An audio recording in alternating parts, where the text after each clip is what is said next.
Hello, everyone. It is a nice 7:30 a.m. morning here in Chicago, and I'm having a particularly, should I say, interesting set of days and weeks here in Chicago. We're in week four, or we just wrapped up week four of the fall semester of my fourth year.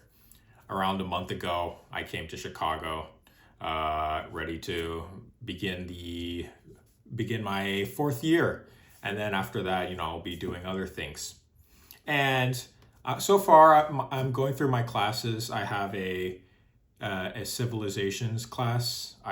Which is like studying science, culture, and medicine from a couple centuries ago. It's fine. I have a data visualization class, which is good. I'm enjoying a data ethics class, which is fine, and a data science clinic, which is where we work with a private company or some other third party, and we basically do a project with them. And that's pretty interesting. It's gratifying, and I think it's a pretty cool way of integrating some real world experience into the curriculum. So these are the four classes that I'm doing, and all of them range from fine to mildly enjoyable. None of them are particularly super interesting, but I'm going to get through them. I know what I signed up for.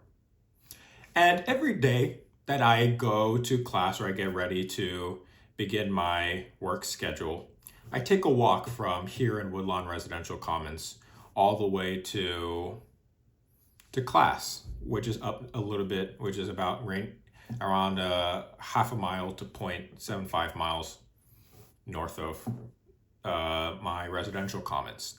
And I passed by the Midway Pleasance, which has four streets.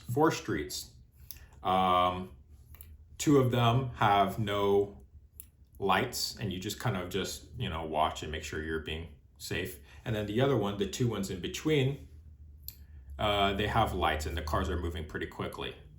And every day, multiple times, I either go there and back and cross the Midway Pleasance. And some days, I wake up, I'm so tired. I just had maybe 5 hours of sleep, but I have to force myself awake either to go to school, or either to, get ready for class in 20 minutes, or I'm just like forcing myself to wake up at a reasonable time because I'm trying to commit myself to a sleep schedule, oftentimes pretty unsuccessfully, but I'm trying to do something responsible. And so I'm walking on the sidewalk and I'm passing the streets. And some days, if there's no car going by, even if there's a stop sign or even if there's a red light, I still just pass by the street and go on my way. But increasingly, I found that I'm not paying as much attention as I probably should. And these cars, they're moving 35, 40 miles per hour. If I get hit by them, unless it's a really small car or unless I get pretty lucky and I manage to go over the top, it's probably over for me. And you gotta think, up until this point, right now I'm 21 years of age. I've done so much in my life, so much schooling, but I haven't quite really put that to use in the form of a job or some other initiative yet. How crazy would it be if, one day I'm just not paying as much attention as I should be, and that's just it. And it's quite a feeling, and it kind of makes you say, okay, maybe I should take all this a little bit more seriously than I should. But the reason why, and especially this year, I perhaps haven't been as aware of my surroundings as I should be, why I haven't been paying as much attention to the stoplights as I should be, why I've been a little bit more daydreamy, is because, of course, I'm always just thinking about the events that are going on in this country. Some political race. Maybe I'm thinking about some issues. Maybe I'm thinking about the state of politics and what needs to change. And then, of course, there's things that are going on in my personal life, things that I'm thinking about in terms of professional or romantic or whatever. Sometimes I'm thinking through some kind of insecurity or some equivalent. All right, maybe some anxiety or whatever. And you get so caught up in these things that you just kind of like you're never really living in the present. But in my defense, there are some pretty interesting things to think about while you're going on walks. And this is why I love walks. It's why I love, just taking my way, walking around the campus or walking around the track that we have, or even just walking around indoors. I love it because it gives you the opportunity to kind of just live in a different world for a bit. And, for example, right now, here in October, we're going to have, within a month, we're going to have, we're going to see the general election for the New York City mayor. And it's pretty set in stone that it's going to be Mamdani, but I'm pretty interested to see how exactly the percentages lay out.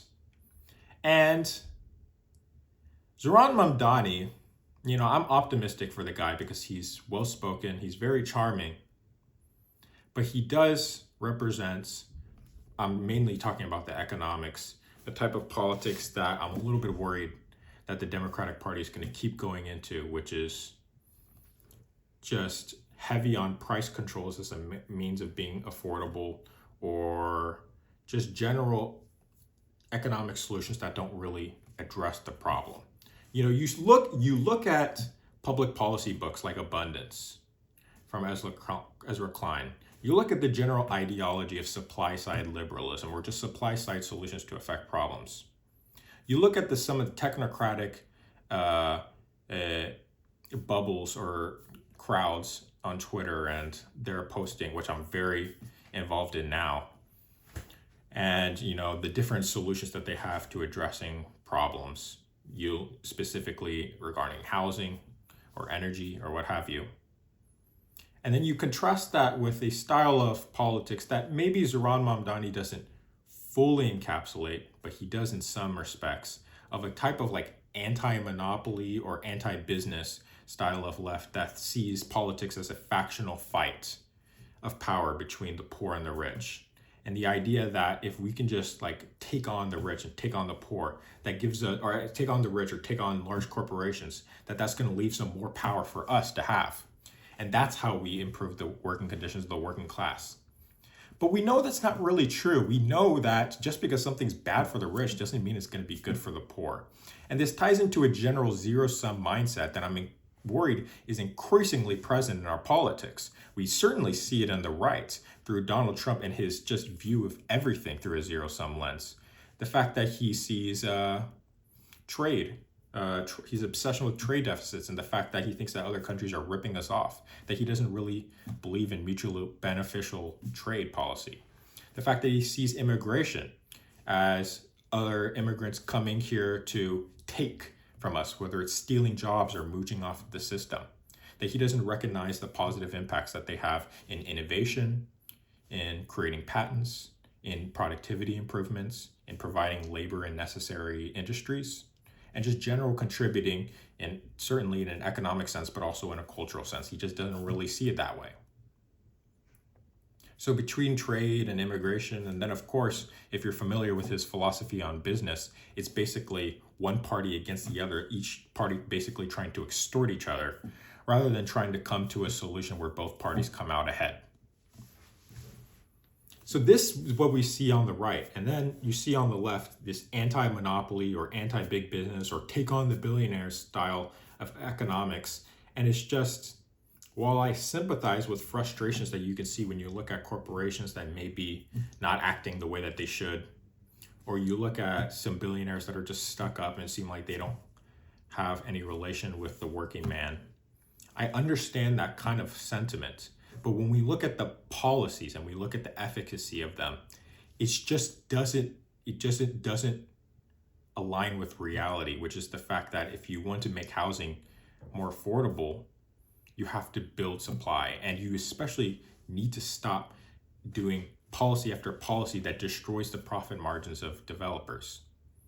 When we talk about affordable housing, which is what Mamdani is trying to do, affordable housing is basically where you build housing and either current at the time of building or in the future, at some point that unit is going to be below market rate.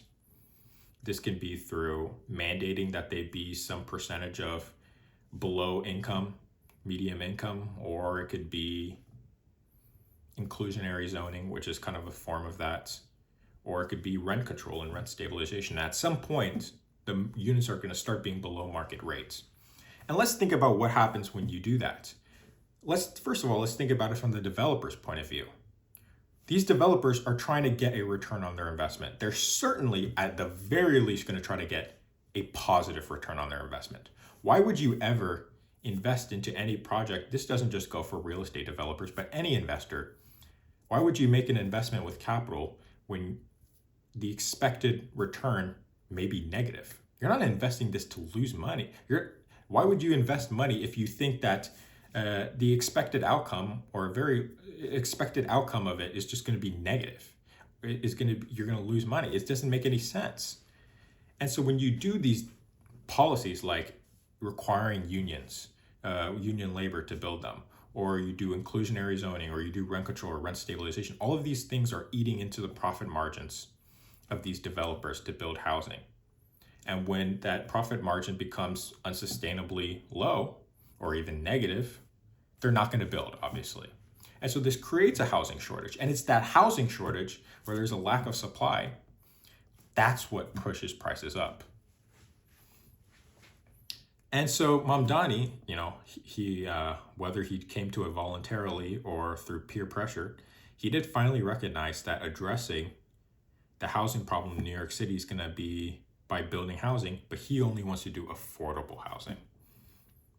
And the affordable housing thing is such a misnomer because, ironically enough, prioritizing the building of affordable housing as opposed to market rate housing, that's what's going to create some supply shortages.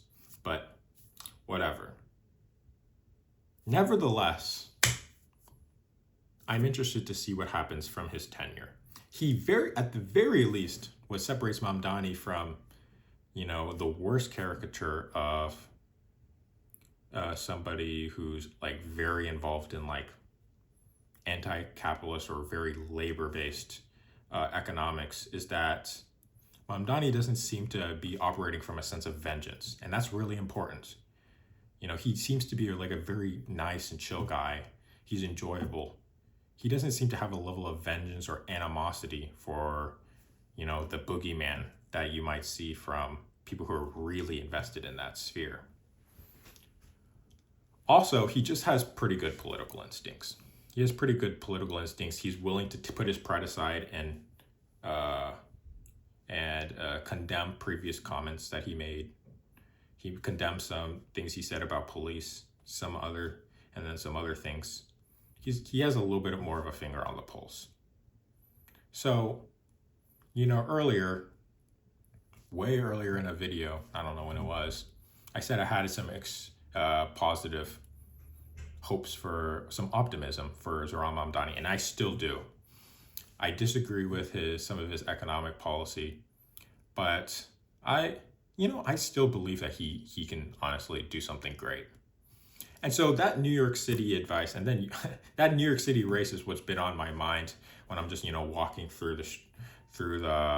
on the sidewalk along the streets. And then of course you have some extra interesting characters in the race. Don't forget Andrew Cuomo and Curtis Sliwa. Andrew Cuomo, what a sleazebag. He's resorting to some of the worst things you can do in politics, which is making racial caricatures of Zohran Mamdani, or at least that's what I seem to be seeing on Twitter. Or he's talking about, it's just very hatred, vengeance-based campaign. He tried to pay some lip service at the beginning of his general election campaign after getting thrashed in the primary about some affordability, but ultimately he kind of abandoned that and went back to personal attacks. Andrew Cuomo, and I didn't really find this out, I didn't really understand this until, watching this race. This dude is just a vindictive guy. And something you'll notice about politics, regardless of ideology, is that people who base their ideology off of grievance and vindictiveness, it just doesn't end well. No matter where they start, even if it seems like they're starting from a ideology that's kind of in line with you, if they're basing it off of animosity or vindictiveness towards groups, it's probably not going to end well. Even for people, I would like to I think of myself as somebody who supports free markets, but you look at the Republican Party before Trump, during the Obama years. These were supposedly free market guys. And I'm not saying they weren't. They probably were free market guys. But the way that they expressed that free market principles, it wasn't really from a sense of a rising tide lifts all boats, a sense of let's increase the prosperity for everyone in the same way that I hope, that I intend to express those kind of principles. Mitt Romney was good about it, I would say. He would say something here or there, but I think generally he is a good guy. He did a great job, and I deeply respect him. And I'm not as versed in Paul Ryan, but generally Paul Ryan seems to be pretty optimistic in his communication of free market ideology. But then you look at some of the people on Fox News, you see people like Newt Gingrich and old school Bill O'Reilly and Lou Dobbs. And these people, the way that they viewed free market ideology was as a hammer to bludgeon people that they believed were leeching off the system in the form of being welfare recipients or just generally not being as financially successful as some of the big cats.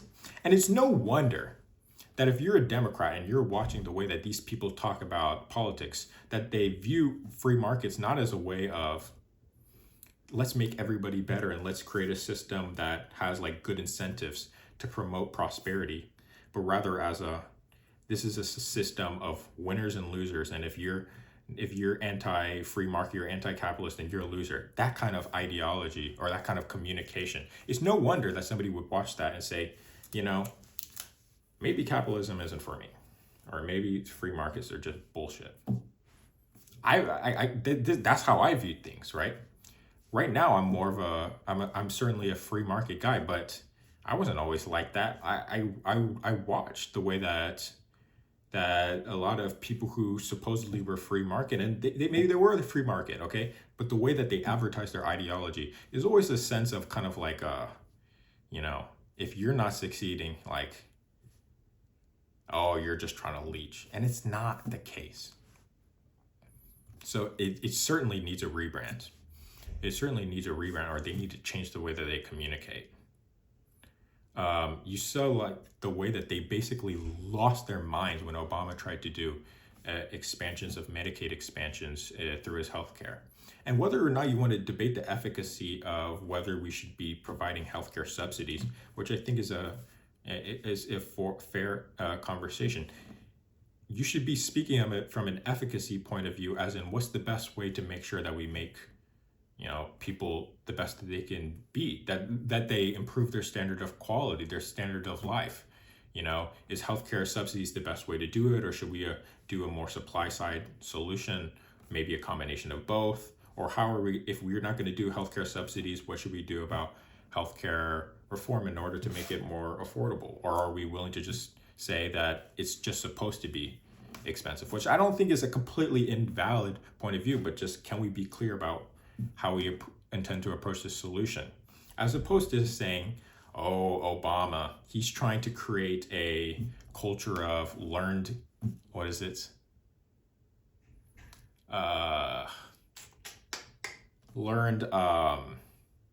dependence, a learned dependence on government, or he's trying to foster a culture where he wants all of the minorities and all the working class folks to depend on the government and then rob the rich in order to fund them. Is that really the point of view, or does Obama just sincerely want to make healthcare more affordable for the working class, and he's willing to adopt Obamacare, which was, in my views, and I think a lot of people agree, a pretty market-based approach to expanding healthcare and doing some kind of healthcare reform? That he's doing that and then adding some subsidies on top of it to try to just find a way to make healthcare expenses more affordable. I think that's the way that he viewed it. And so all of this is to say, this whole conversation is to say that our politics needs some reform in a couple manners. One, I think the Democratic Party should adopt some more market-oriented solutions. That they should adopt, that they should be able to come up with solutions that are more aligned with understanding that we operate in a system of incentives, that we operate in a system of that markets can provide a good way of using incentives, of providing incentives for people to act accordingly. And in situations where they don't, then we can work from there. And then I also think that we need to shift off of a culture of zero sum, and then by extension of populism. And then we need to move on from this culture of vindictiveness and resentment and us versus them, and these people are destroying these groups of people, not ideology, but like these groups of people, whether it be like Jews, immigrants, blacks, feminism, LGBT or whatever, right? Or even large corporations. These people are destroying the fucking country, and we have to this is a fight for factional power. It's just, I just don't like it. I just don't think it's productive. So that's my thoughts on how I think politics should shift. Hopefully perhaps I will do something about it. And, and then after that, we'll take it from there. I don't know if I'll be the most effective person in doing this, but I certainly am passionate about it. I'm certainly passionate about it. And then I'll end on this. Hopefully, if that time ever comes that I do it, in the meantime, I'll make sure to watch the crosswalks and watch the streets, so that maybe that future timeline where I have a very positive impact on the state of discourse in this country is not prevented because I get run over by a car. So that's going to do it for me. I'm very happy with communicating my thoughts, and I look forward to seeing you guys in the next episode. Peace.